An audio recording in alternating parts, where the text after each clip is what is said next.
विठ्ठल विठ्ठल विठ्ठल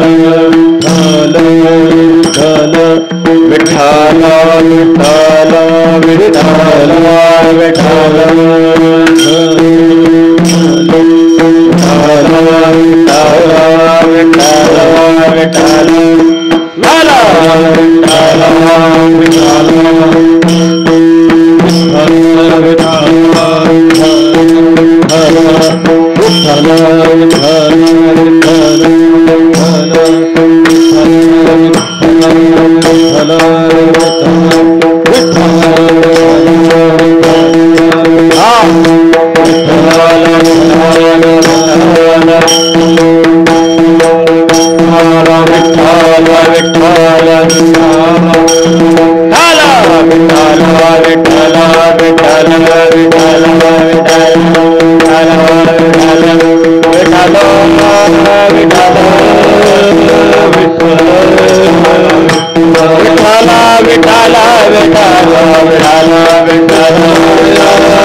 ओम नमो अनादि सिद्ध पुरातन लक्षांशे नमो न लक्षाशे नमितो गणेश कृपा दृष्टि पाए जपवे मज हे हरिनाम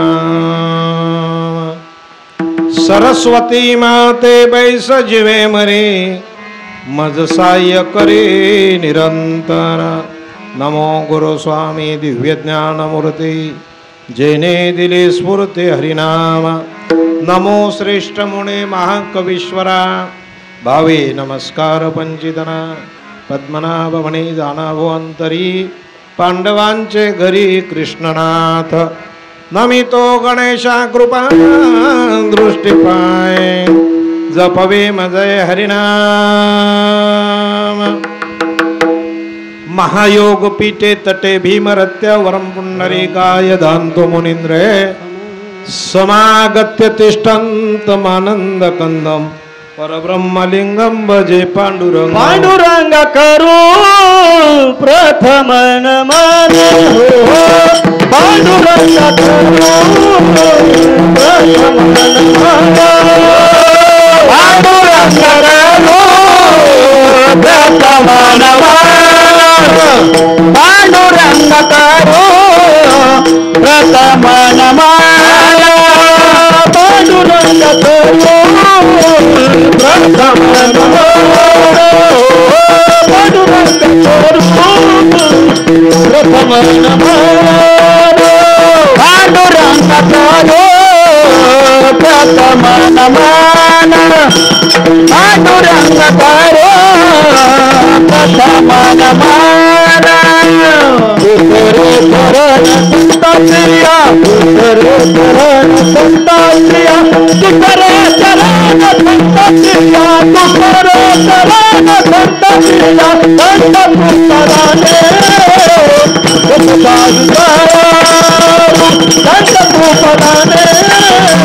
संत पुत्राने तुकरे चरण संताप्रिया तुकरे चरण संताप्रिया तुकरे चरण संताप्रिया तुकरे चरण संततिया चतुर्बलाने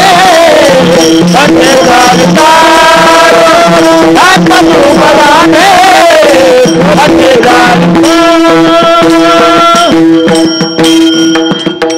बाबाजी सद्गुरु सतोबा जयांचे केले या स्मरण होय सकळ विद्येचे अधिकरण ते जीवन श्री चरण श्री गुरूंचे ते नमस्कारोनी आता ओम नमो ज्ञानेश्वर ओम नमो ज्ञानेश्वर नमो नमो ओम नमो ज्ञानेश्वर नमो ज्ञानेश्वर नमो ज्ञानेश्वर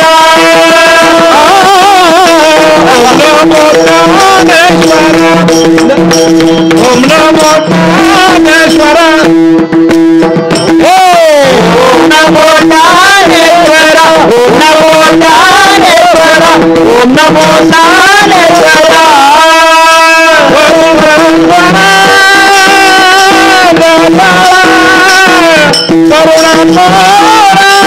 ज्ञानेश्वर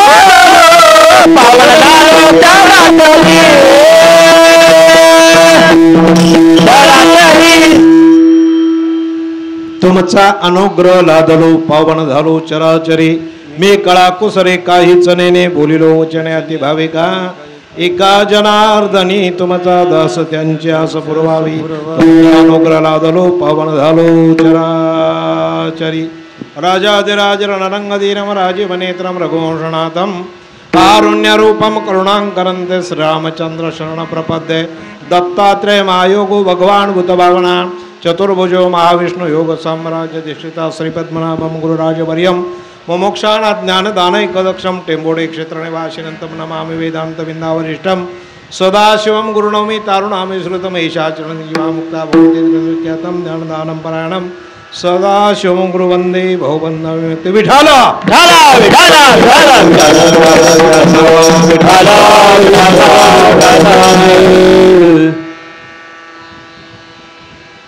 पक्षी अंगणी उतरते तरी ते गुंतून या का राहते तैसे असावे संसारी जोवरी प्राचीनाची दोरी वस्ती कर वस्तीशी आला प्रातकाळी उठून गेला तैसे असावे संसारी तैसे असावे संसारी जोवरी प्राचीनाची दोरी एका जनार्दनी शरण ऐसे असता भयकवना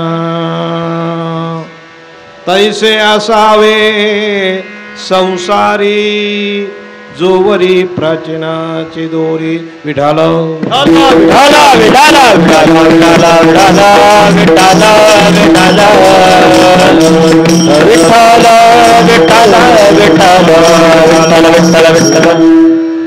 यथामते यथा अवकाश कीर्तन रूपे सेवेकरिता घेतलेला अभंग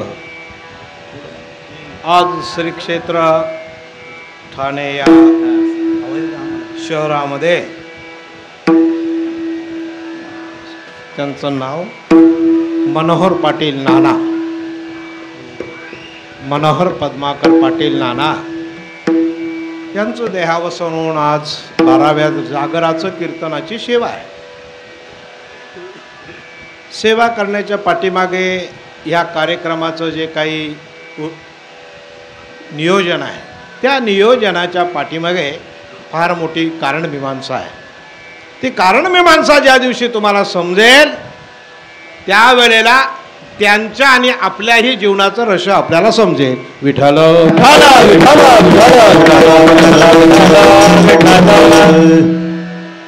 या ठिकाणी त्यांच्या पश्चामध्ये त्यांची पत्नी सरिता मनोहर पाटील, त्यांच्या सुकन्या लीना मनोहर पाटील हे त्यांच्या पश्चात हे दुःखित आहेत. त्याचबरोबर त्यांचे भाऊ कमलाकर पद्माकर पाटील, विठ्ठल पद्माकर पाटील आणि नरेंद्र पद्माकर पाटील असं हे कुटुंब या ठिकाणी मोठ्या प्रेमाने आनंदाने नांदतं. परंतु आज त्यांच्याकडे ही दुःखाची अवस्था प्राप्त झाली. त्याचं कारण आहे मनोहर नानांचं जाणं हे खरं या कुटुंबाच्या जीवाग्री लागलेलं दुःख आहे. वचण्यासाठी ईश्वर त्यांना शक्ती देऊ आपण प्रार्थना करू. आजचं जे चिंतन आहे ते चिंतन खऱ्या अर्थानं त्यांच्या आत्मशांती करता आहे. आपण काय दिलं, काय घेतलं, काय देणार आहोत आणि काय करणार आहोत याचा जर एकंदरीत लेखाजोखा बघितला तर मानवी जीवनामध्ये आपल्याला काय देता येत नाही आणि काय घेता येत नाही. घेता येतं ते काय आणि देता येतं ते काय, हा महत्वाचा प्रश्न आहे. उपजे ते नाशे, नाशिले ते पुनरपेदेशे, हे गटिका यंत्र जैसे परिभ्रमेगा. हे लक्षात ठेवा. ज्ञानेश्वर माऊलींची सुंदर ओवी आहे महाराज, आणि ती सगळ्यांनी खरं म्हणजे त्याचा अर्थ लक्षात घेतला पाहिजे. या जगामध्ये जे निर्माण होत आहे, उपजे ते नाशे, जेवढं जेवढं निर्माण होतं, जेवढं जन्माला येतं ते नासतं.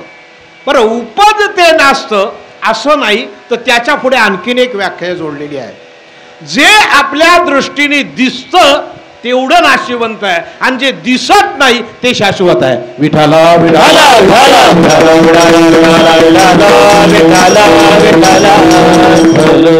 वास्तविक पाहता मनोहर नानांचा देह जरी गेला तरी ते आहे.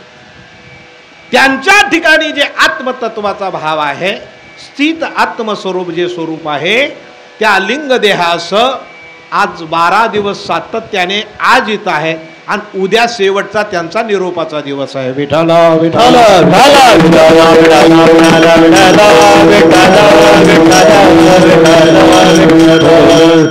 वास्तविक पाहता योगायोगानं पुढे पाहणार आहोत. पण आपल्या मानव जन्माचं असणारं कार्य आणि मानव जन्माची असणारी इति कर्तव्यता काय, आई काय, बाप काय, याचं प्राधान्य काय, आईला काय महत्त्व आहे, बापाला काय महत्त्व आहे, याचा जर एकंदरीत विचार केला तर या जगामध्ये हा विचार सांगण्यासाठी साधू संतांनी फार मोठं एक दौरा आणि उपदेश करण्याचे रात्रंदिवस चालू आहे. समजेल ते सत्पुत्र आहेत, जे समजणार नाहीत त्यांना नाही म्हटलं तरी शास्त्राने कुपुत्र म्हटलेले आहेत. याचं कारण असं आहे, आई वडील आपल्यावर जेवढे उपकार करतात तेवढे कोणीही जगात आपल्यावर उपकार करणारा निर्माण झालेला नाही. एक त्याच्यामध्ये आई आणि वडील हे देवाचे अवतार आहेत. हे ज्या दिवशी ज्या मुलांना समजलं ना, त्या दिवशी या मृत्यू लोकामध्ये त्याचा जय झाला असं समजायला काय हरकत नाही. पण ज्यांना आई वडील कळलेच नाहीत त्यांना जय काय आणि अपजय काय असा प्रकार आहे. असो आपल्याला तिकडे जायचं ना, महत्वाचं बघायचं. अभंगाचे करते तुकाराम महाराज आहेत आणि याच्यामध्ये ते असं म्हणतात, पक्षी अंगणी उतरते तरी ते गुंतोनिया का राहते. जे पक्षी असतात, पक्षी म्हणजे आपल्या दारासमोर येणारे पक्षी अनेक नाहीत, काही ठराविक आहेत.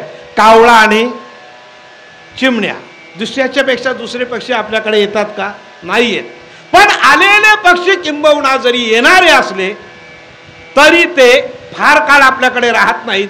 त्यांना अंगणामध्ये जर मुठभर दाणे टाकले, तेवढे एकदा खाल्ले का ते लगेच निघून जातात.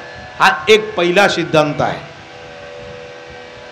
तैसे असावे संसारी, ते पक्षी जसे येतात आणि त्यांचं एकदा का खाणं उरकलं का ते निघून जातात. सिद्धांत कशी सोपा आहे बघा, पण फार मोठ्या पराकोटीचा आहे, कारण तो साधू संतांनी दिलेला आहे. हा जसा सिद्धांत असायला किंवा दिसायला तुम्हाला सोपा वाटतो, पण मानवाच्या जीवनाशी निगडीत आहे. तैसे असावे संसारी. मग आपण त्या संसारामध्ये राहतो तिथं अशा पद्धतीने आपण राहावं असा सिद्धांत मांडला. त्याच्यात त्यांनी 2 गोष्टीचा उल्लेख केलेला आहे. जोवरी प्राचीनाची दोरी, प्राचीन म्हणजे जोपर्यंत जन्मापासून मरेपर्यंत जी वेळ आहे त्याला आयुष्य असं म्हणतात. जन्मापासून मरेपर्यंत जी वेळ आहे त्याला आयुष्य म्हणतात. मेल्यानंतर आयुष्य म्हणत नाही. त्या मरेपर्यंत जो जगतो म्हणजे आपण जगतो त्याला आयुष्य असं म्हणतात. मग या आयुष्यामध्ये आपल्याला राहायचं असताना, ह्या संसारामध्ये राहत असताना त्याने सांगितलं, हे उदाहरण तुम्हाला कमी वाटत असेल तर दुसरं आणखीन दिलं. वस्ती कर वस्तीशी आला, वस्ती कर वस्तीशी आला, प्रातःकाळी उठून गेला. आताची पद्धत थोडी वेगळी आहे, तरी सुद्धा नाही म्हटलं तरी पूर्वीच्या काळामध्ये अशी काही परंपरा होती. गावामध्ये आलेला पाहुणा एखाद्या मंदिरामध्ये उतरायचा किंवा गावाच्या वेशीवर असणारा जो चव्हाटा असायचा तिथे थांबायचा किंवा आपल्या एखाद्या नातलगांच्या घरी जायचा आणि गेल्यानंतर तो वस्तीला आला. पायी चालायची वाट असते आणि त्या पायी चालण्याच्या वाटेमध्ये जर त्याला प्रवास पुढे होणार नसेल तर कमी करा थोडा. जर त्या प्रवासामध्ये आपल्याला पुढे जाता येत नसेल तो ज्या ठिकाणी वस्तीस आला त्या ठिकाणी पहाटे उठल्याबरोबर तो आपला निघून जायचा. हे 2 सिद्धांत आपल्याकडे मांडले. एक, पक्षी जसे येतात आणि पक्षी निघून जातात. वस्तीकर म्हणजे पाहुणा आपल्याकडे येतो आणि निघून जातो, म्हणून त्याला म्हटलं 2 दिवसाचा जगी पाहुणा, नको चालू तो मूर्ख उताना, प्राण्या राम बजावा रे, मनी हा गर्व नसावा रे. हंडा भांडा लौकिक झेणा, खावयाशी ऊन ऊन मांडा, प्राण्या राम बजावा रे, मनी हा गर्व नसावा रे. हा 2 दिवसाचा पाहुणा सांगितला. हा पाहुणा, पण जो पाहुणा आहे तो दाखवण्यासाठी या पाहुण्याकडे बोट केलाय. म्हणजे आपण या ठिकाणी पाहुणे म्हणून आलो आणि आपली वेळ झाली का आपण जसं निघून जातो तेच. पण जाणाराला भीती आहे. याचं कारण आहे त्याला प्रवासामध्ये भीती आहे. आता म्हटले भीती आहे खरी, पण कुणाला, तेच अभंगामध्ये शेवटच्या चरणामध्ये सांगतात. जो सद्गुरूला शरण गेला, ऐशे असता भय, एका जनार्दनी शरण. त्याला भीती नाही. याचं कारण की ज्याच्याकडे ज्ञानेन तू तदज्ञान एषा नाशी तमात्मना छिन्न द्वैत यतात्मान नैनम चेतसा सुरते. ज्याला ज्ञान झालं, ज्याचा ज्ञानाचा सूर्यप्रकाशला, त्याला भीती नाही. अस्तु हा सरळ असणारा ह्या अभंगाचा भावार्थ आहे. यापुढे या ठिकाणी याचं चिंतन करण्याचा आपण विचार करू आणि त्यापुढे चालूया. विठाला विठाला विठाला विठाला विठाला विठाला विठाला विठाला विठाला. अस्तु या ठिकाणी येण्याचा जो काही संबंध प्राप्त झाला, आमचे गोरक्ष महाराज दैवाते यांच्या निमंत्रणावरून तुम्हा सर्वांचं दर्शन झालं आणि या मनोहर महाराज यांच्या ठिकाणी यांची सेवा करण्याचा मला हा वाटा मिळालेला आहे. त्यामध्ये आता खरं ह्या लोकांना म्हणावं लागेल, आम्ही बळीये वीरगाढे, आम्ही बळीये वीरगाढे. आता खरे वीर जास्त टाळकरी असले म्हणजे त्यांना वीर म्हणण्यापेक्षा आता जे परिस्थितीमध्ये असतात त्यांना खरे वीर म्हणावे. आलं का लक्षात? प्रसंग केव्हाही येतो महाराज. मग त्या प्रसंगाला जेव्हा माणूस सामोरे जातो तेव्हा त्याची खरी खुशामत असते. वास्तविक पाहता या ठिकाणी हे मृदंगभूषण आहेत महाराज, शुभम महाराज दैवाते त्यांचे चिरंजीव आहेत, सुभाष महाराज शिंदे वा वा छान. त्याचप्रमाणे महादेव महाराज कचरे, छान धन्यवाद. त्याचप्रमाणे हार्मोनियम महाराज शिंदे महाराज, मुरलीधर महाराज शिंदे, अशा प्रकारचे आणि या मंडळींनी या ठिकाणी येण्याचं प्रयोजन केलं म्हणून इथं बोलण्याचा संबंध निर्माण झाला. आणि ह्या महाराजांना हे शेवटचं आत्मचिंतनाकरता आत्मउद्धाराकरता ज्या पुण्याची गरज आहे त्याचा आपण प्रयत्न करण्याची विचार करू. विठाला विठाला विठाला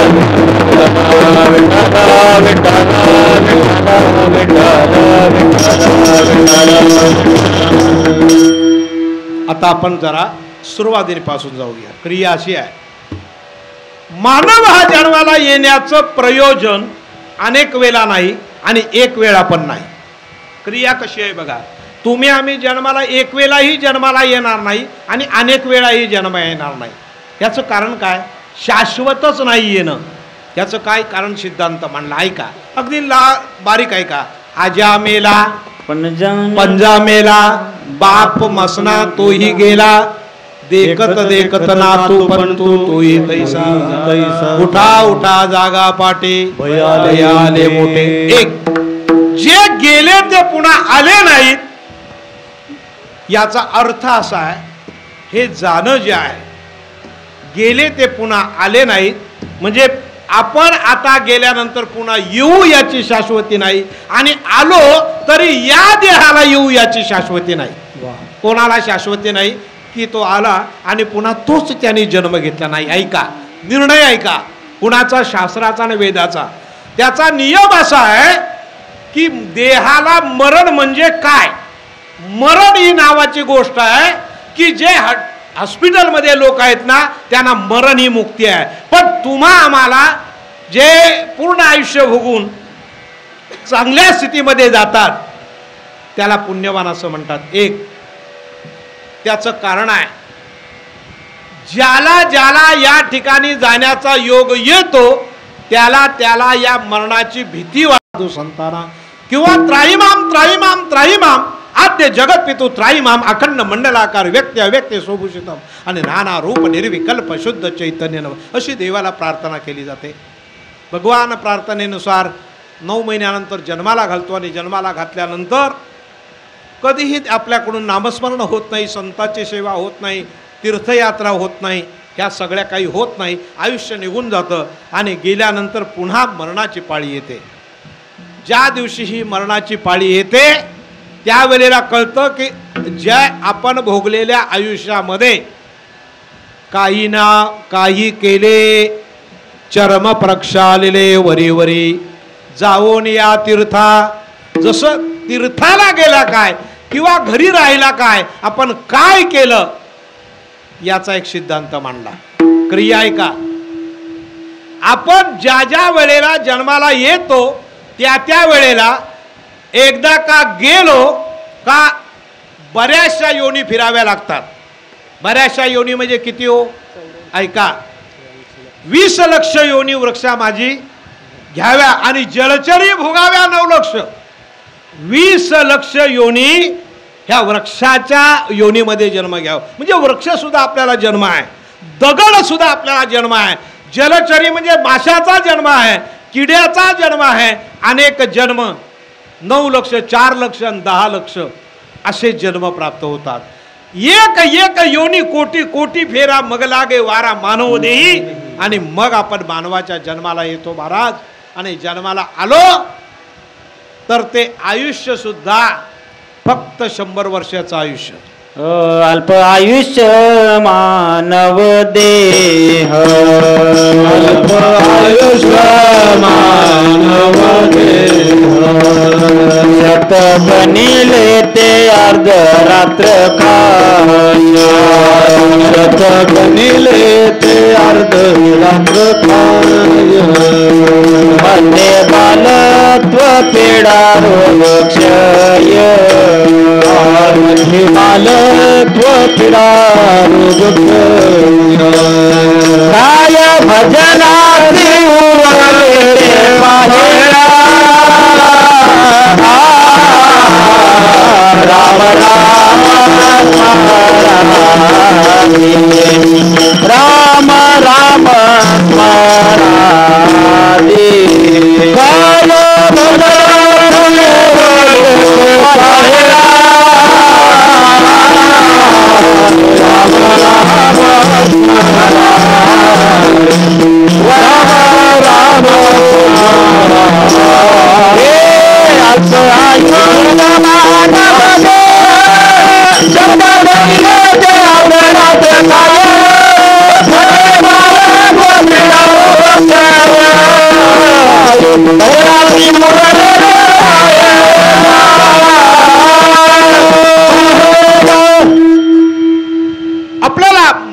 तुम्हाला फक्त 4 लक्ष योनीमध्ये आणि 100 वर्षाचं आयुष्य हे अल्पायुष्य, त्यात बालपण गेले नेनता, तारुण्य दशे विषयी व्यथा, नाही का? वृद्धपणी प्रवर्तली चिंता, मरे मागुता जन्मधरी. मरण ही नावाची गोष्ट अशी आहे बघा, याच्यावर कोणीही विजय मिळवू शकलं नाही आतापर्यंत. ना डॉक्टर, ना त्याचे सत्य शोधक या मरणाचा विचार करणारे सुद्धा अजून कोणीही मरणावर विजय मिळवू शकलं नाही. ऐका, एक सिद्धांत ठेवतो आणि पुढे जातो. सिकंदर नावाचा एक राजा, सार्वभौम राजा, पूर्वी हे अखंड पार अफगाणिस्तान पर्यंत जेवढे एक राष्ट्र महाराष्ट्र होतं, म्हणजे महाराज्य होतंय भारत देश, पालण्या झाल्या त्या सोडा, त्यावेळेचा तो सिकंदर नावाचा राजा सगळी राज्य, इराण इराक पासून सगळी राज्य जिंकली आणि भारताच्या सीमेवर आला. भारताच्या सीमेवर आल्यानंतर सगळी राष्ट्र जिंकताना त्याला सायास नाही पडलं, पण भारताच्या भारतवर्षभूमीमध्ये पाय ठेवल्याबरोबर त्याला असं वाटलं, कुठंतरी धक्का आहे. आतापर्यंत मी कसा होतो, विजयी होतो, पण या भारतभूमीवर पाय ठेवल्यावर मला असं का जाणवू लागलंय, ते त्याचं त्याला उत्तर मिळेना. त्याने ठरवलं, काही राज्य घेत घेत घेत घेत तो द्रविड देशाकडून आला आणि आल्यानंतर त्यांनी एक पण केला होता लढण्याच्या, आहे राज्य घेण्याच्या अगोदर, की मला फक्त मरण नको आहे. जसं हिरण्यकश्यपूने मागितलं तसं त्या मरणावर त्याला विजय मिळवून या लोकीचं राज्य करायचं होतं. महाराज आला आणि आल्यानंतर अमाप संपत्ती हो, सगळे देशावर स्वाऱ्या केल्यानंतर जिंकलेला हा सिकंदर राजा ज्या वेळेस महाराष्ट्रात पाय ठेवला, तेव्हा त्या भारतामध्ये पाय ठेवला, ती संस्कृती जर बघितली तर त्याला काहीतरी विशेष जाणवलं आणि म्हणाला इथे विशेष आहे. त्यांनी विचार केला, पण म्हणला या भारताला, भारतभूमीला सुद्धा मी जिंकल्याशिवाय राहणार नाही, मी अजन्मा होईल, मी मरणार नाही. आणि मग मात्र त्याचा पण पुढे येता येता येता वयाची 60 वर्ष उलटून गेली होती. 12व्या वर्षी भारत संपूर्ण देश जिंकण्यासाठी निघालेला राजा या मृत्यूवर विजय मिळवण्याकरता आला, पण भारतात आल्याबरोबर त्याला जाणवलं मृत्यूशिवाय पर्याय नाही, आता आपल्याला मरावंच लागेल. हे त्याला पूर्णपणे जाणवलं, कारण इथं प्रत्येकाला समजतं की आपलं आयुष्य 40 वर्षानंतर आपल्याला जे भोगावं लागतं ते आपल्या सर्वांना माहिती आहे. कुणाचं पाय दुखतात, कुणाचं शरीर काम करत नाही, कुणाचं काय होतं, कुणाचं काय होतं चालू आहे. ह्या ईश्वराच्या खुणा आहे. आणि मग मात्र त्याने एक दिवस अशा प्रकारे विचार केला आणि सगळ्या लोकांना सांगितलं, ऐका, मी कमवलेले एक सगळ्या लेखिकांना बोलवलं, सेनापतीला बोलावलं, प्रधानाला बोलावलं आणि सांगितलं, माझी जी संपत्ती आहे, जसं भात आपण ओततो का नाही जमिनीवर, असे हिरे मानके त्याच्याकडे होते. एवढा ऐश्वर्य संपन्न असणारा राजा, आणि त्या राजाने काय करावं ते म्हणले, मी जाताना एका बाजूला हिरे मानके मोती याचे गाड्या भरायच्या, एका बाजूला सोन्याच्या गाड्या भरायच्या, एका बाजूला द्रव्याच्या म्हणजे पैशाच्या गाड्या भरायच्या, आणि मला मात्र मेल्यानंतर बांधायचं नाही, माझे दोन्ही हात मोकळे ठेवायचे. हे म्हणले, असला कसला यांचा हा शेवटचा मरणाचा विषय. ते म्हणले, कसं काय करावं या राजाला. ठीक आहे म्हणाले, हरकत नाही. आता यथा राजा तथा प्रजा, जसं राजाने सांगितलं तसं प्रजेला ऐकायला पाहिजे. आणि म्हणून महाराज आकांत त्याचा मरणांत जवळ आला आणि मरणाच्या आकांताने राजाने टाहो बोलला, मी जाणार, देह जाणार जाणार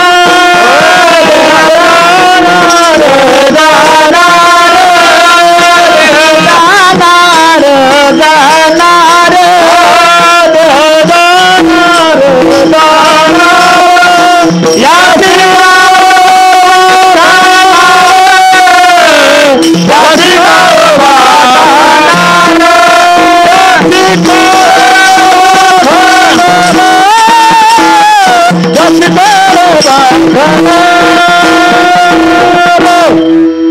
म्हणून त्या मृत्यूवर विजय मिळवायला आलेला राजा शेवटचा दिवस उजाडला, राजा मेला आणि मेल्यानंतर त्याने मृत्यूपत्रामध्ये लिहिलेलं सगळं मृत्यूपत्र काढलं आणि त्या मृत्यूपत्रामध्ये लिहिलं होतं, त्या तिरडीवर मला बांधायचं नाही, त्याला जगाला हे दाखवून द्यायचं होतं. मग तिरडीवर न बांधल्यामुळे त्याचे मोकळे हात खाली हलत होते, एक हात मागे एक हात पुढे, एक हात मागे आणि एक, हे काय प्रतीक होतं जाणणाऱ्याने ओळखलं. एक साधू आला आणि त्याचा शिष्य समोरून येत होता. शिष्याने साधूला म्हणजे गुरुजीला विचारलं, गुरुजी अनेक प्रेतयात्रा बघितल्या पण अशी प्रेतयात्रा आम्ही अजून बघितली नाही. ते म्हणले का, हे असं कसं प्रेतयात्रा, या प्रेताला बांधलं नाही. ते म्हणले तुला कळणार नाही, हा जो राजा आहे त्याला ज्ञान झालं आणि त्या ज्ञानाद्वारा त्याने मृत्यूपत्र केलेलं आहे आणि त्या मृत्यूपत्रामध्ये त्याचे हात हलतायत. त्याचं कारण आहे त्याच्या सोबत पायदल घोडेबल धन संपत्ती सगळं सोबतच आहे, पण त्याला मात्र रिकाम्या हाताने जावं लागेल. त्याला कुठल्याही प्रकारचं यातलं नेता येणार नाही, यातलं नेता येणार नाही, यातलं येता येणार. तुका मन त्यांची संपदा सांगत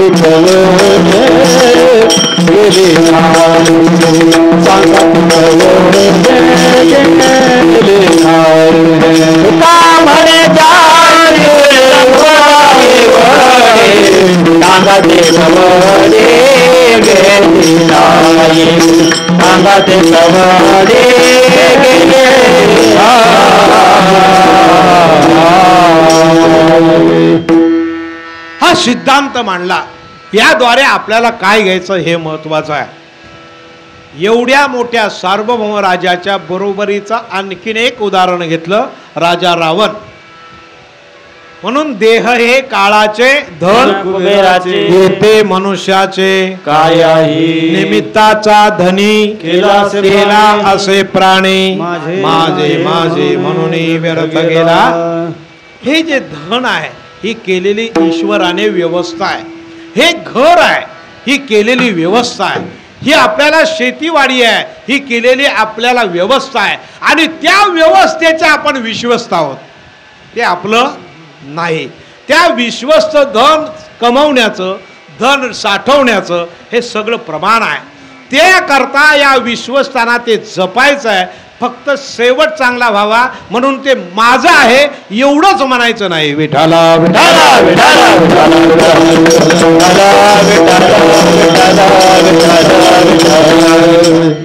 मग म्हणाले याच्या ठिकाणी संभव काय.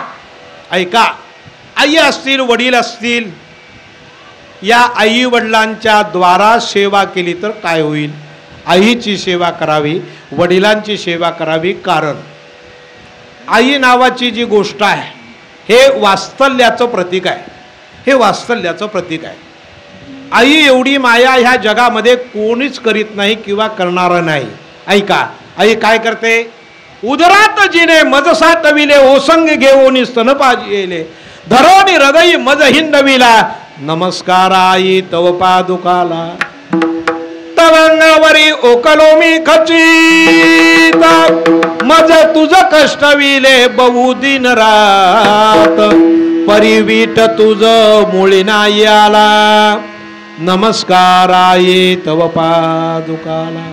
अंगडे कुचडे मजले वविले. आई आपल्या पाल्याला किंवा आपल्या मुलाला सांभाळत असताना अनेक वेळा त्या आईच्या कपडे घाण करण्याचं काम ती मुलं लेकरं करतात. पण आईला कधी वीट येतो का, तरी त्याला त्या आवडीने खेळवतात आणि लहानाचा मोठा करते. बाळाच्या अगोदर आईला भूक लागते आणि बाळ मोठं होतं. मग त्या मोठ्या झालेल्या बाळाला मात्र पार्टी बदलते, त्याचा ताबा वडील घेतात. आपण जेव्हा शाळेमध्ये जातो का नाही, तेव्हा शहरातलं सोडा, आम्ही खेड्यातला अनुभव सांगतो, आम्ही स्वतः बघितलाय. 1972-70च्या काळामध्ये खेडोपाडी असणारा दुष्काळ आणि त्या वेळेमध्ये शिकणारी असणारे लोक, कणा कोंड्याची भाकरी खाऊन जगलेले, घरामध्ये पैसा नसल्याला असे असणाऱ्या लोकांना शिक्षण कसलं काय? मग अशा वेळेला त्यांचे बाप काय करत असत माहिती आहे?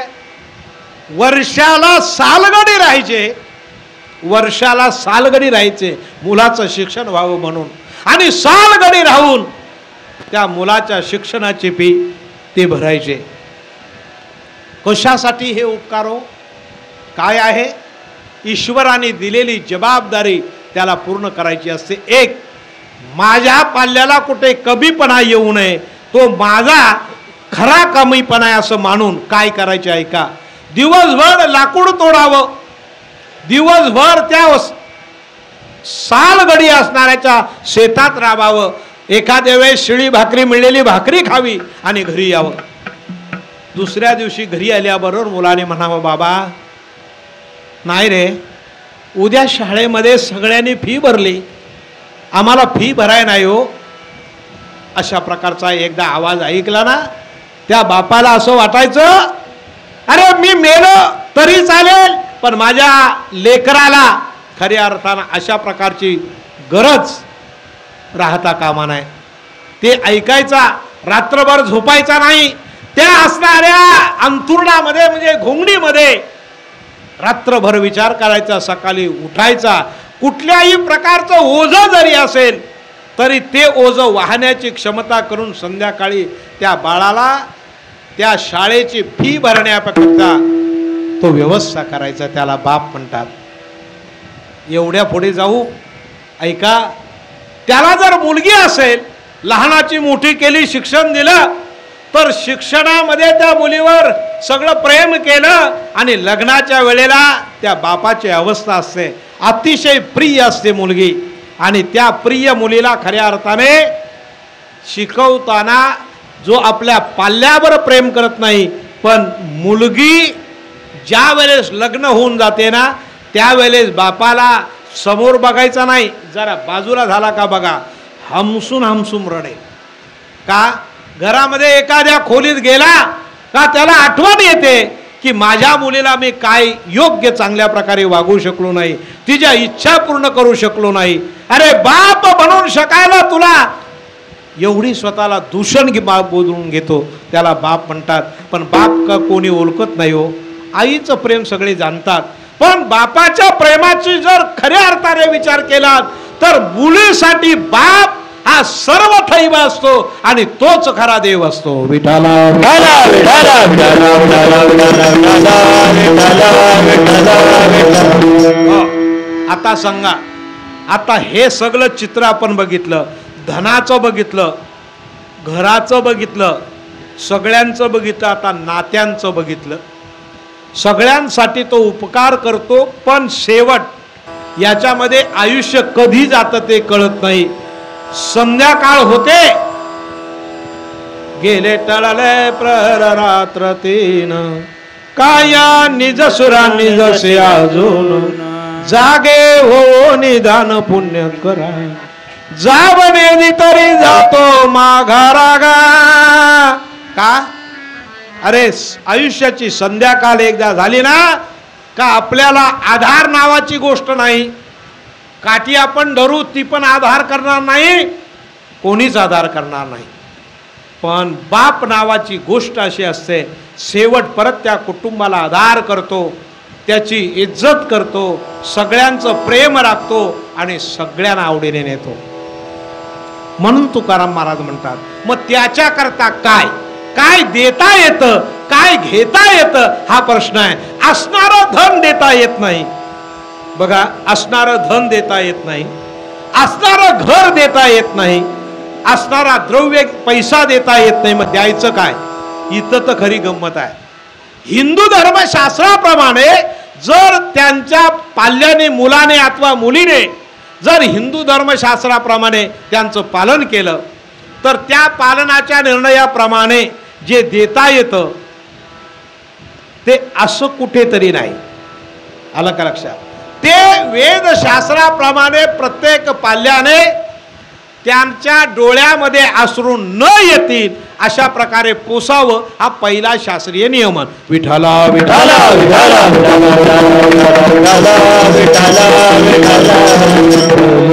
दुसरी गोष्ट, एकदा देहांत झाला का देहांत झाल्यानंतर त्याने काय करावं माहितीये का? पिंड पदावरी तिला आपुलाले करी माझे झाले गयावर्जना पितरांचे ऋण. एक आई वडिलांचं पुण्य सांगतो ऐका. ज्या आई वडिलाने हा पिंड आपल्याला दिला ना त्या आई वडिलांचं पिंड शास्त्राने पिंडदान करण्यासाठी सांगितलं. नियम असा आहे की ते पिंडदान मेल्यानंतर भागवतामध्ये 99 श्राद्ध करावी असा शास्त्रार्थ सांगितला. किती? 99 श्राद्धामध्ये 12 दिवसाची 12 आणि एक 13वा म्हणजे 13 दिवस 13 श्राद्ध आणि दर महिन्याला एक पुण्यतिथी म्हणजे पुण्यस्मरण तिथी अशी 1 वर्षामध्ये किती होतात? 25. अशी 25 होतात त्याच्या मुलाने अथवा मुलीने. त्याला मासिक श्राद्ध म्हणतात. वर्षामध्ये 12 आणि ही उत्तर कार्यापर्यंत उद्यापर्यंत 13 एकूण ह्या एका वर्षामध्ये 25 आणि मग दरवर्षी एक पुण्यतिथी म्हणजे मुलगा किंवा मुलगी त्याच्या पाठीमागे कशी 60-70 वर्ष जगते आणि ती 60-70 वर्ष होतात. मग ती 99 एकूण श्राद्ध पूर्ण होतात. मग जाय उद्धरुनी मग पिता, मग तिचा त्या पिता उद्धरून जातो असा नियम आहे. म्हणजे पितरांचं ऋण कमी होतं. दुसरं असं आहे की जर ते नाही करता आलं तर देहावर तुळशीपत्र ठेवावं म्हणजे देह सद्गुरूंना अर्पण करावा. तनु मनो धनु दिले पंढरी राया आता सांगावया उरले नाही. तिसरा प्रसंग आहे का? जर एवढं काही दोन्ही जमलं नाही तर गयेला जाऊन वडिलांचं श्राद्ध करावं. मग तुका म्हणे पितृ आशीर्वाद देती कल्याण म्हणते. त्याचे आई वडील त्यांना आशीर्वाद देतात आणि गयेला जाऊन तुम्ही जर ते श्राद्ध केलं तर त्यांना जीवनमुक्ती मिळते. विठ्ठला विठ्ठला विठ्ठला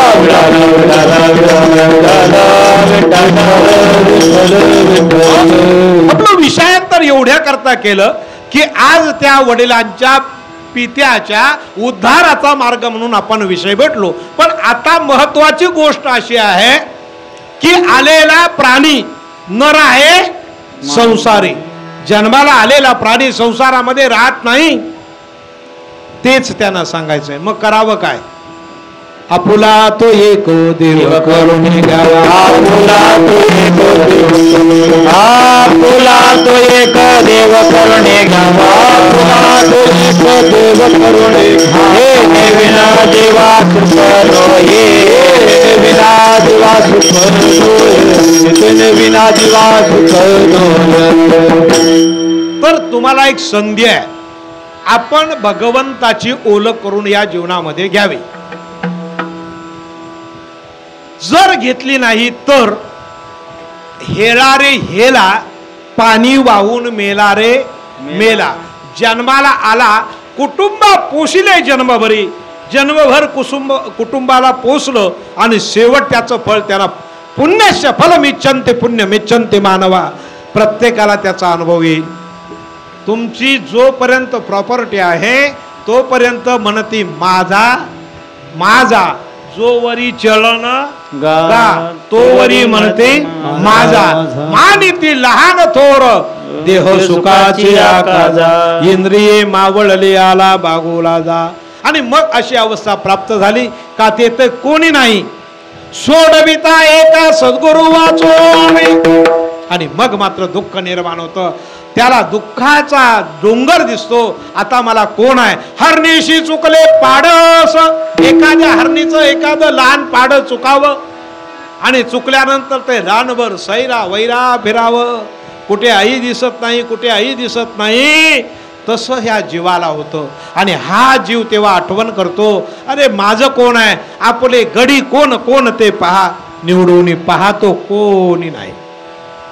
माता पिता बंधू बहिणी कोणी न पवते निर्वाणी. इष्ट मित्र स्वजन सखे हे तो सुखाचे मांडणी. एकला मी दुःख भोगी कुंभी पाक जाचणी. तेथे कोणी सोडविना एका सद्गुरू वाचून. का शेवटच्या वेळेला आपलं कोणी नाही, पण ज्या वेळेस हा अंधार दिसायला गेल्यावर काय, आता तेच मरणाचा अर्थ असा आहे. त्या मरणाचा अर्थ असा आहे, दोन शास्त्रीय मरण आहे देहाला, मला नाही. मला म्हणजे मी म्हणतोय मला नाही, ह्याच्यात असणारा जो आहे नैनम छिंदन्ति शस्त्राणि नैनम दहति न चैनम क्लेदयन् त्यापो न शोषयति. जो मरणार आहे तो देह आहे. पाचाचा हा देह पंचारती जाना वाती पंचप्राण तया माझी.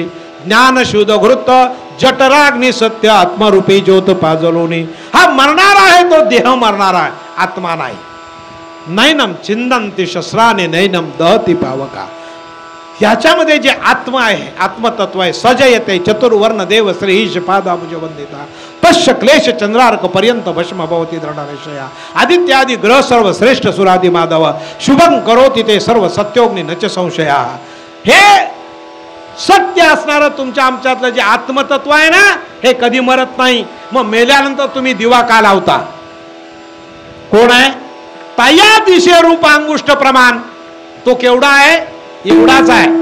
या अंगठ्याचा पहिलं पेर आहे ना, एवढाच आहे प्रत्येकाच्या शरीरामध्ये. मग एकदा का देहातला प्राण गेला असं जेव्हा वाटतो, त्यावेळेस तो आत्मस्वरूपाने त्या ठिकाणी असतो. म्हणून पहिली समयी लावावी लागते.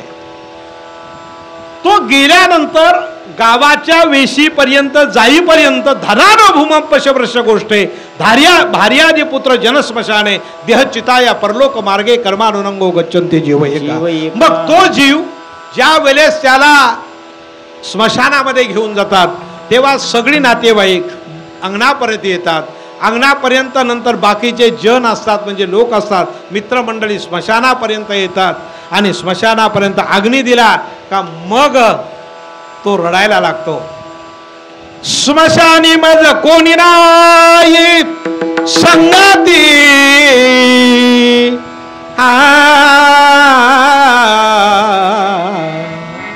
काय कर्मा केले सांगू किती. जोडिले धान अपार गणती, परिम्या चित्ती एकला कोणी नाही. जे स्मशानापर्यंत जाणारे परत येतात, त्यावेळेस त्याला कळतं मी काय करायला पाहिजे होतं ते, आणि ते त्याला आठवतं. पण कलो येईल अंत काळी प्राण प्रयाणाच्या वेळ राहते पोरे सकळ सगळे बाजूला राहतात. आणि मग त्याला दुःखाची, आता जाऊ कोठे बाळा तुला कोठे जा पाहू, कोण्या वनाला मी जाऊ तेथे लागला वनवा. आणि मग जे यमदूत आता ते बघ बघ आता बघ, रडतायत तुझ्या नावाने रडतात, पण तुझ्या उद्धाराकरता कोण आहेत? कोणी नाही. म्हणून आता आपण मुद्द्यावर येऊ फार लांब जाण्यापेक्षा. म्हणून सर्वात मोठं जे काही दान पुण्य करा, सगळ्यात मोठं दान पुण्य आहे ना, तुमच्या सगळ्या पुण्यामध्ये अन्नदान. एक दानेर दानामध्ये दान, अन्नदान. का त्याचं वर्णन केले महाराज. गौकोटी दानम गृहणे शुकाशी प्रयाग गंगा यति कल्पवासः यज्ञादिकं मेरु सुवर्णदानम न पवती समतुल्य अन्नदानम समानम. जेवढं जेवढं तुम्हाला अन्नदान करता येईल तेवढं त्याला दिलं तर तो एक वर्षभर यमपुरीच्या दारावर चालत असताना, गरुड पुराण वाचून बघा, महिन्यातला एकदाच फक्त थांबवलं जातं वर्षभर. आणि एका वडाच्या झाडाखाली थांबवलेला जीव पाहतो, माझ्या मेलेल्या तिथीला यांनी एक साधू जेवायला घातलाय का, काही दान पुण्य केलंय का? यमदूत सांगतात काय नाही काय नाही, बस झालं. म्हणलं 13वा झाला, सगळं उरकलं, आता काय नाही, चल. आणि मग तो ओरडत असतो, ओहलत असतो आणि शाप देत असतो. आणि मग वर्षाने यम चित्रगुप्तापर्यंत जेव्हा तो पोचतो, त्याला यमपुरी असं म्हणतात. वर्षाने त्याचा पाडा वाचल्यानंतर मग केले कर्म सांगू मी काय, जसं ज्याने कर्म केलं असेल, हाताने दान पुण्य केलं असेल, साधू संतांची सेवा केली असेल, पायाने तीर्थयात्रा केली असेल, मुखाने नामचिंतन केलं असेल, वा त्याला देवगण न्यायला येतात आणि तो देव लोकांमध्ये जातो. आणि जर घडे कर्म खोटे बहुतो दगारे, हरे राम मंत्र सोपा जपा. काय झालं? ज्याच्या कर्मामध्ये बाधा आहे, फक्त वाहिला हा भार संसाराचा, पत्नीला संतुष्ट करण्यासाठी, मुला लेकरांना संतुष्ट करण्यासाठी, सगळ्या मैत्रांना मित्रांना संतुष्ट करण्यासाठी आयुष्यभर कमावलेला पैसा वेचला, कधी दानधर्म केला नाही, कधी परमार्थ केला नाही, चिंतन केलं नाही, तर त्या कर्मात आपल्याला तिकडे जायचं नाही का. पण आज जागराचा दिवस आहे म्हणून तुम्हाला सांगतोय, त्या योगे तो जीव जेव्हा जातो त्यावेळेस आणि मग त्याला प्राप्त झाल्यानंतर जन्म कर्मच्च मे दिव्य योवेती तत्वतः, की तो जन्माला पाप पुण्य याने जन्माला येत नाही. तर जन्माला येण्याची काही कारणं वेगवेगळे आहेत, त्याचा विषय वेगळा आहे. म्हणून आपण जे जन्माला आलेले आहोत ते आपण जाणार आहोत. मनोहर दादा गेले, आपण राहणार आहोत, असा कोणीही भास करण्याची गरज नाही. सगळे जाणार आहेत. इथे कोणी उरो नाही आले अवतार. रामकृष्णाचे अवतार. देव जरी आला तरी त्याला जावं लागलं. ऐका त्याचा उत्तर दुसरं मी सांगेन तुम्हाला. आपल्याला मरावं लागतं, पण मरण हे शब्द साधू संतांना नाही. विठाला विठाला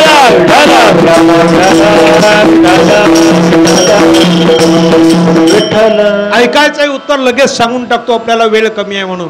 ऐका, तुम्हा आम्हाला मरावं लागतं, साधू संतांना मरण नाही. मरण माझे मरोनी गेले, झालो मी अमर. सांगा ज्ञानेश्वर महाराज, तुमच्या हातामध्ये देह गेला, मरण आलं, समाधी संजीवन हरी पाठ समाधी संजीवन, हरी पाठ समाधी संजीवन, हरी पाठ समाधी संजीवन. नंदना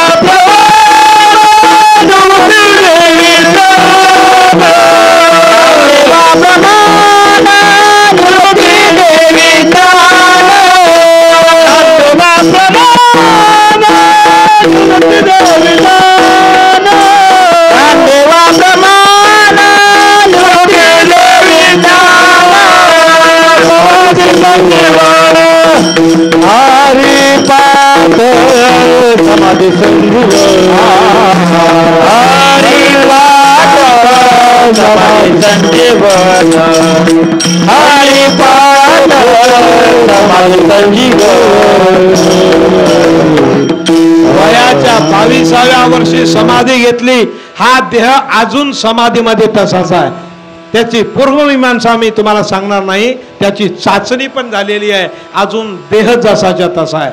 ऐका, तुकाराम महाराजांचा देह आपल्याला मिळाला का? त्यांना मरण आलंय का? नाही. तुकिता तुळनेशी ब्रह्म तुकाशी आले, मनोने रामेश्वरे चरणी मस्तक ठेविले, आरती तुकाराम. किंवा मानव देह घेऊन अंतकाळी विठोबा मासी पावला, कुडी सहित झाला कुडी सहित झाला अंतकाळी विठोबा मासी पावला, कुडी सहित झाला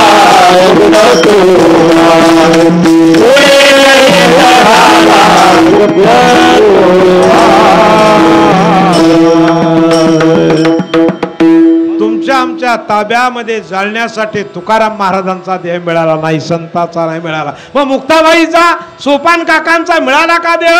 नाही. कसे गेले? अमर. तुम्हा आम्हाला मरावं लागतं. आपण सामान्य जीवाची क्रिया आहे आणि म्हणून आपण आलो त्या वेळेत जाणार आहोत.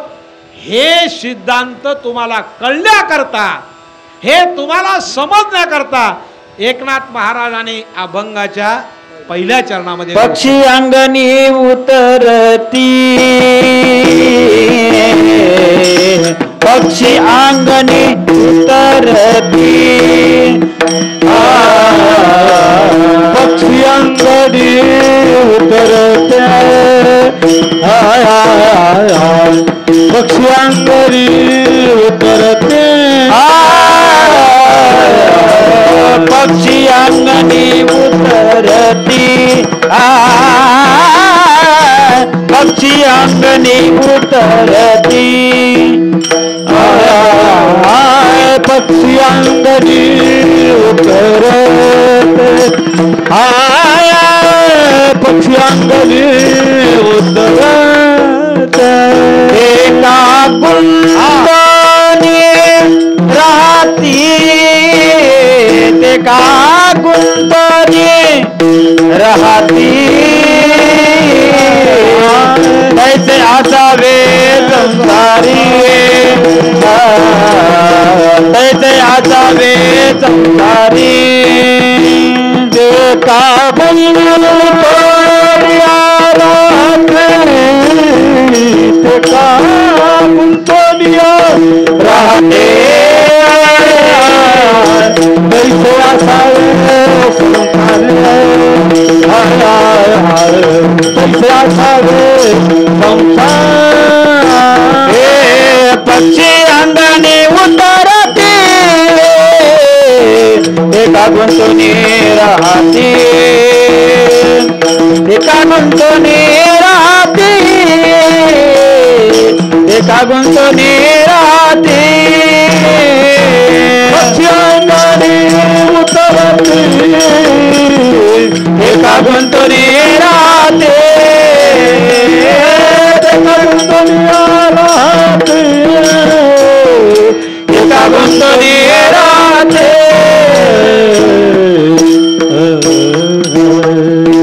पक्षी अंगणी उतरते, ते गुंतोनिया का राहते. सांगा भाऊ, अंगणात उतरलेला पक्षी जसा राहत नाही तसा जन्माला आलेला जीव हा एक ना एक दिवस जाणार आहे. जाणाऱ्या जीवाला उपमा त्यांनी दिल्या चार. काय? तू पक्षासारखा यावं, काही यथायोग्य करावं आणि निघून जावं.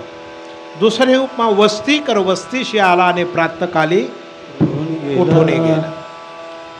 तैसे असावे संसारी. आपण असं लक्षात ठेवावं, मीपणा करू नये. आणि परमार्थामध्ये सगळ्यांना त्यांनी सांगितलं, 14 विद्या प्रवीण व्हावे, अज्ञानामध्ये राहू नये, पूर्वज नरकी जातील बाळा, खोटी साक्ष देऊ नये. ऐका, भाजी भाकरी घरीच खावी, भलत्या ठाई जेवू नये, आणि कामा वाचून घरी कुणाच्या मुळीच वाळा जाऊ नये. हा साधूंचा बोध आहे. का? याचं कारण असं आहे की जीवनामध्ये करता काही नाही आलं तर दुसऱ्याला दुःख तरी देऊ नये. एक वाईट विचार आपल्याला दिवसामध्ये काही संसर्ग झाला तर देवाचं चिंतन करावं, त्याचा दोष परिहार होतो. एवढं तुम्हाला करता आलं नाही तरी देवा, आज माझा दिवस तुझ्या प्रार्थने वाचून गेला, आज मला तुझं नामस्मरण करता आला नाही आणि मला क्षमा कर, अशी म्हणणारी किती मंडळी मिळणार आहे? नाही मिळणार. म्हणून त्यांनी म्हटलं, बाबा रे, एक दिवस तुम्हाला राम म्हणावं लागेल. मग राम म्हणण्याच्या अगोदर त्यांनी ते साधन सांगितलेलं आहे. ते साधन म्हणजे सद्गुरूला शरण जाणे वगैरे, जाऊ द्या पुढे. प्रश्न असा आहे, ह्या दोन्ही गोष्टीचा जर विचार केला तर जीवनाचं तादात्म्य. आता एक शंका राहिली, ती सांगतो तुम्हाला, ऐका. हा देह जर जात नाही तर जात कोण? तर मनश्रेष्ठानी आणि प्रकृतीस्थानी कर्षते. लिंग, देह, प्राण, लिंग, प्राण, मन, बुद्धी, चित्त आणि आत्मा, ह्या 6 वस्तू बांधल्या जातात आणि त्या 6 वस्तूमध्ये आपलं कर्म बांधलेलं असतं. म्हणजे आपण बरं वाईट केलं असेल ते. जसा एखाद्या कॅम्प्युटरमध्ये डाटा असतो ना, तो दुसऱ्यामध्ये टाकला तरी तो लगेच त्याचं चित्र प्रदर्शित करतो, तसं हे मनषष्ठान इंद्रियानी प्रकृतीस्थानी कर्षती हा तिथं गेल्यावर प्रकाशित होतो. आणि मग त्याच्यामध्ये आपलं काय झालं, पुण्य जर जास्त झालं तर स्वर्गाला जाता येतं. तुम्ही जास्त पुण्य केलं तर स्वर्गाला जाल, मोक्षाला नाही. हो, पुन्हा ऐकण्यामध्ये गलती करू नका. मोक्ष वेगळा आहे आणि स्वर्ग वेगळा आहे. स्वर्गामध्ये काय आहे हो, ते तर भुक्त्वा स्वर्ग लोकम विशालक्षणे पुण्य मृत्य लोकम विशंते यवत्रयी धर्मा मनु प्रपन्ना गता गत काम कामाला बनते. त्रैविद्या मा सोम पापूत पापा यज्ञेन रिष्ठा स्वर्गती प्रार्थयन्ते ते पुण्य मासाद्य सुरेंद्र लोका मशनांती दिव्या दिवी देव. अमृत पियाला मिळेल, भूक लागणार नाही, खुशाल बसून राहायचं. स्वर्गातलं सुख जितकं तुमचं पुण्य आहे तोपर्यंतच तुम्हाला तिथं स्थान, आणि नंतर त्याचा कडेलोट आहे. पुण्याची पाऊटी सरे, इंद्रपणाची उटी उतरे, येऊ लागती माघारे मृत्यू लोक. हा एक विषय सुटला. मग आपल्याला करायचंय काय, जे करायचं आहे काही ते करणं वेगळं आहे. ते करणं असं आहे, हरिभजन करा तुम्ही रामनाम घ्या, हरिभजन करा आणि रामनाम घ्या. हेच तुमचं मोक्षाचं साधन आहे. पुण्याचं साधन वेगळं आणि नाम आणि भक्ती करण्याचं साधन वेगळं. ते फक्त सद्गुरू देतात असा नियम आहे. आणि म्हणून महाराजांनी 3ऱ्या चरणामध्ये पण सांगितलेलं आहे की बाबा, 4थ्या चरणामध्ये सांगितलं, एकदा का तुम्ही सद्गुरूला शरण गेलात का हे तुमचं दुःख निवारण झाल्याशिवाय राहणार नाही. आणि म्हणून ते साधन सांगतात ते म्हणजे नाम. विठोबार कुमार, विठोबार कुमार, विठोबार कुमार, विठोबार कुमार, विठोबार कुमार, विठोबार कुमार, विठोबार कुमार, विठोबार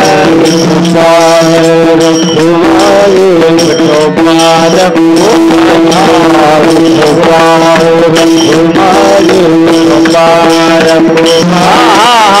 विठोबार कुमार, विठोबार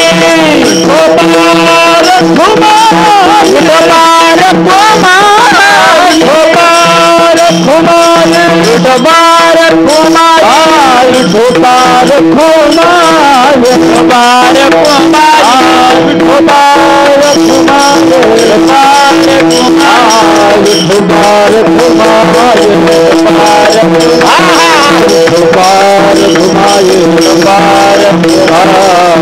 विठोबार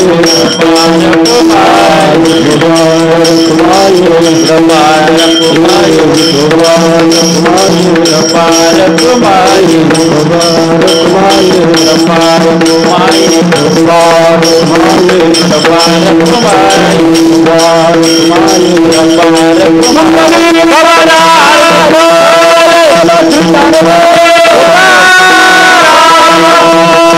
भगवान की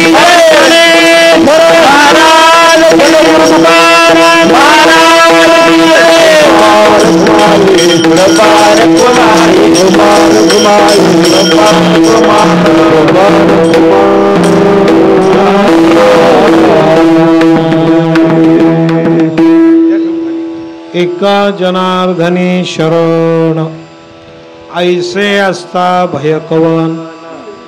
जन्म मरणाच्या भयाचं म्हणजे भीतीचं साधन सांगितलं ते म्हणजे सद्गुरूला शरण जाणे किंबहुना देवाला शरण जाणे, ह्या दोन गोष्टी मानवाला जोपर्यंत घडत नाहीत तोपर्यंत त्याचं मरण दुःखदायक आहे. जो सद्गुरूला शरण गेला तो कधीही मरणाला घाबरत नाही. ठेवा दादा, खाली ठेवा दादा. एक ठेवा आता, ठेवा खाली आता. ठेवा, खाली ठेवा. ठेवा बस. ठेवा. नका नका राहू द्या. विठाला विठाला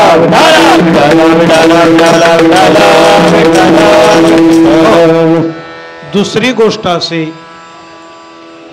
नाथ महाराजांना हेच सांगायचं आहे की आपल्या जीवनामध्ये आपण प्रत्येकाने सद्गुरूला शरण जावं, देवाची भक्ती करावी आणि जीवनामध्ये खऱ्या अर्थानं शेवटचा जो आधार आहे तो प्राप्त करून घ्यावा. ईश्वराला आपलासा देव आपुलासा करा रे. देव आपलासा करावा लागेल तरच जीवनाचे खऱ्या अर्थाने हे आपल्याला प्राप्ती चांगली होईल आणि म्हणून ते करावं. शेवटला दुसरी गोष्ट अशी आहे की आज यांना कसं त्यांच्या मुलीला त्यांच्या भावांना हे सुचलं की कीर्तन करावं. कीर्तनासारखं कुठलंच पुण्य या जगामध्ये नाही, कारण तेथे असे देव उभा. बाकीच्या पुण्याला बाधित पुण्य होतं, पण हे शाश्वत पुण्य आहे आणि ते आत्मस्वरूपाला प्राप्त होतं. आत्मचिंतनाला उत्तम.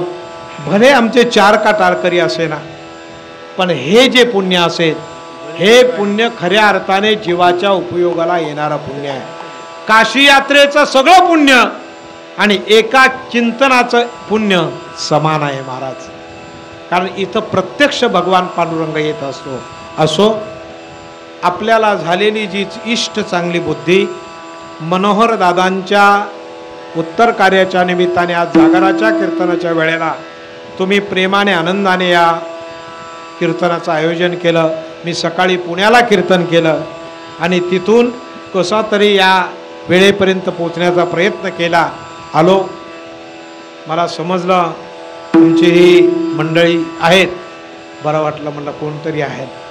माझे या जातीचे माझं भेटो शिंदे महाराज, कचरे महाराज, दहीबाते महाराज, ही सगळी मंडळी जेव्हा आपल्याकडे मिळाली तेव्हा हे चिंतन करण्याचा योग या ठिकाणी प्राप्त झाला. हा विषय फार मोठा आहे, तो लवकर सुटणार नाही. पण सद्गुरूला शरण जो गेला, सद्गुरूशी शरण जाय त्याशी ब्रह्मप्राप्ती, त्याला चांगल्या साधनाचा उपयोग होतो. सर्व जीवाला हीच विनंती आहे की आपण सद्गुरूंना शरण जावं, जीवाचं कल्याण करावं आणि आपल्या या जन्माचं आणि मरणाचं साधन सुलभ होईल अशा प्रकारची साधना करावी. हीच या निमित्ताने आज मनोहर दादांच्या जाण्यामुळे त्यांच्या कुटुंबामध्ये जी काही दुःखाची दरी निर्माण झालेली आहे, केले उपकार सांगू मी काय उपकार केले असेल कुटुंबावर, किती चिंता वाहिली असेल, मुलगा असेल, मुलगी असेल, भाऊ असतील, या कुटुंबावर केलेलं प्रेम त्यांनी खऱ्या अर्थाने शेवटपर्यंत व्यतीत केलं. काही समाजामध्ये समाजकार्य केलं असेल, या विभागामध्ये काही शांतता नादावी म्हणून चांगले प्रयत्न केले असतील, या विभागामध्ये संपूर्ण समाजोपयोगी कार्य केले असतील. खऱ्या अर्थाने त्यांचा चेहरा सांगतो की किती प्रसन्नतेत आहेत ते. याचं कारण आहे का, सगळ्याच माणसांच्या चेहऱ्यावर मेल्यावर प्रसन्नता येत नाही. तुम्ही निरीक्षण करा. अखंडित प्रसन्नता अति जेत चित्ता ते तर रिगणे नाही समजता संसार दुःखा. काही माणसाचं मेल्यावर इतकं सुंदर फोटो आहे तर जिवंतपणी काय असेल.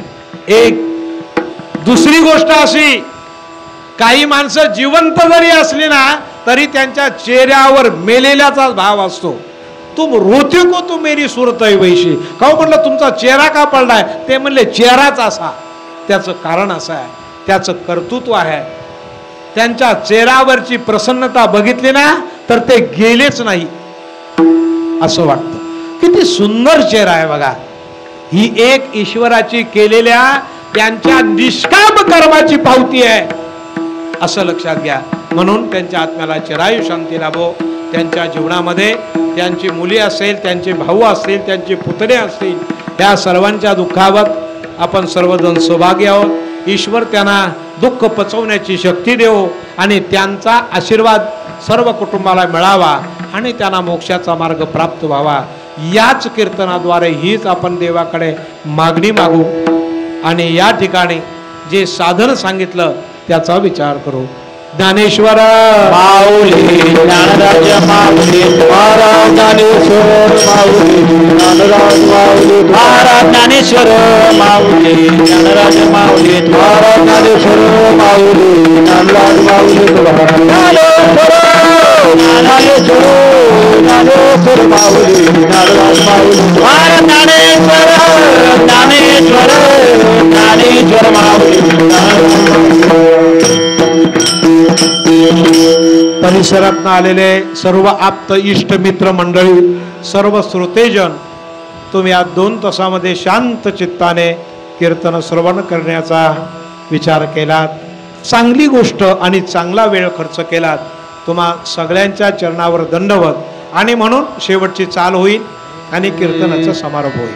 एका जनार्दनी शरण एका जनार्दनी शरण एका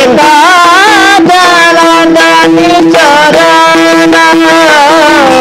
एका जनार्दनी शरण एका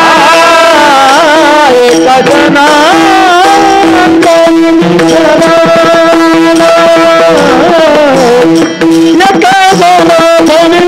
शरण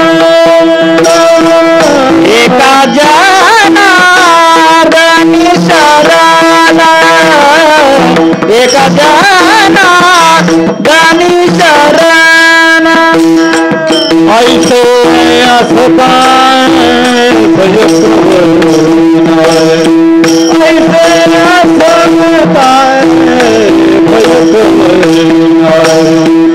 तैसे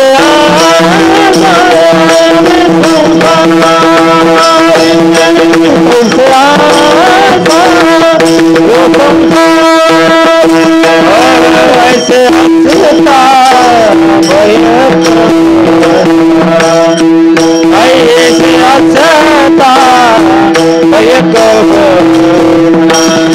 तैसे आता ऐसे आता संसारी जोवरी प्राचीन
म्हणून तर म्हणावं लागलं, पांडवांच्या घरी 5 पांडव असतात का नाही, त्याची कथा खूप मोठी आहे. म्हणे 5च पांडव आहेत, पण मनोहर दादांच्या काहीतरी ऋण आहे आमच्यावर आणि म्हणून तुम्ही आलात बरं का. आणि या ठिकाणी येण्याचं प्रयोजन आमचे महाराज गोरक्ष महाराज आता नाही आहेत, त्यांच्या विनंतीवरून या ठिकाणी यावं लागलं. खूप पुण्याला सकाळी भांबर्डे या गावी एक कार्यक्रम 9 ते 11 उरकला आणि आलो. महाराज सेवा करण्याचा काही दारवंटा आम्ही घेतलेला आहे, म्हणून ही मंडळी लाज भय शंका नाही, भीती वाटत काय झालं त्याचं काय त्यांना परावा ह्याची आम्हा करणे बस. ठाण्यामध्ये काही करून जिथे राहतो त्या गावामध्ये नसावे उदास. तुम्ही सांगितलं तुमच्याकडे येणार, तुम्ही सांगितलं तुमच्याकडे. हा भगवत धर्माचा प्रचार आणि प्रसार करण्याचं काम आता तुम्हाला प्रमाण सांगतो. काही कीर्तनकाराला महाराज रुचणार नाही, पण आमच्यासारखा मानतो कीर्तनकारापेक्षा टाळकरी श्रेष्ठ आहे. म्हणून एकदा सगळ्यांनी या टाळकऱ्यांच्या बाबतीत टाळ्या वाजवा बरं. एकदा सगळ्यांनी टाळ्या वाजवा. वा वा वा, छान. का टाळकरी हा काळावर खऱ्या अर्थाने, पण कीर्तनकार मानणार नाहीत. काय काय जाऊ दे, आपल्या तिकडे जायचं नाही. सुंदर अशी या ठिकाणी परिसर, या विभागातली सर्व मंडळी. आम्ही नेहमी पालघरला जातो, आपल्या समाजाची महाराज सगळी मंडळी सगळी पालघर परिसरामध्ये टेंबोडे गावामध्ये आमच्या सद्गुरूंची समाधी आहे. सगळे पाटील समाज, संपूर्ण आगरी समाज त्या ठिकाणी आहे, पण सगळी अगदी धोतर वगैरे घालून फार मोठा समाज संपन्न आहे. 20 गावामध्ये त्या संपूर्ण परमार्थ इतका उच्च कोटीचा चालतो. एवढे अभ्यासू गाडे अभ्यासक आहे. आणि म्हणून हा तसं बघितलं तर समाज फार प्रेमळ आहे हो, अतिशय प्रेम बघायचं असेल ना तर या समाजाकडून शिकावं. अतिशय प्रेमाचं पुतळा या समाजामध्ये आहे. महाराजांनी सर्वांनी या कीर्तनाचं प्रयोजन तुम्ही निर्माण केलं. दादांना आत्म्याच्या शांतीप्रित्यर्थ नाम उद्धारा करता याचा फायदा हो, अशी आपण या ठिकाणी ईश्वराकडे सर्वांनी प्रार्थना करू. आणि प्रार्थना केल्यानंतर या ठिकाणी त्यांचं आजच्या जागराच्या कीर्तनाचा समारोप म्हणजे देवाचं नाम विठ्ठल जय जय विठ्ठल, जय विठ्ठल जय जय विठ्ठल, जय विठ्ठल जय जय विठ्ठल, विठ्ठल जय जय विठ्ठला. बोललेले पुरे मेरे बापुरी राजमा पराद महाराज दोन्ही मित्र नाही विचारिला हे कारिला राजमा पराद महाराज दोन्ही मित्र.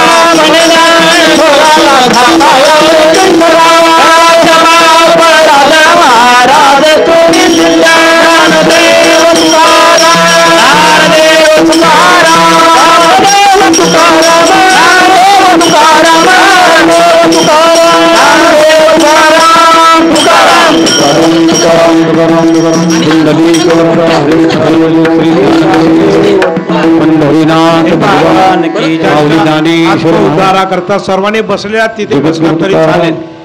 सर्वांनी सोबत पसायदान म्हणायला सगळ्यांना विनंती करीत आहे. हात जोडा सगळ्यांनी आणि त्यांच्याकरता एक पसायदान म्हणू.